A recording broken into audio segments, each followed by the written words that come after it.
আজকে আমরা তৃতীয় শ্রেণীর বাংলাদেশ ও বিশ্ব পরিচয় বইয়ের ৫৫ ও ৫৬ পৃষ্ঠার সমাধান করব। প্রবীণদের প্রতি দায়িত্ব ও কর্তব্য। উপরের ছবিটি পর্যবেক্ষণ করে নিচের প্রশ্নগুলোর উত্তর বলি। ছবিতে বৃদ্ধা মহিলা কি করছেন? অসুস্থ অবস্থায় শুয়ে আছেন। মেয়ে শিশুটি কি করছে? বৃদ্ধাকে ঔষধ খাওয়াচ্ছে।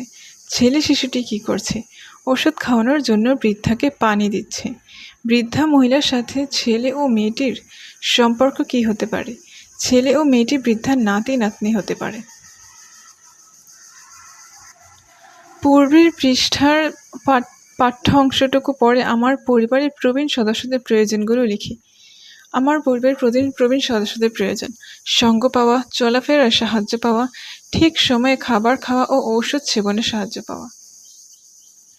আমি আমার পরিবারের প্রবীণ সদস্যদের প্রতি কী দায়িত্ব পালন করতে চাই তা নিচের ছকে লিখি।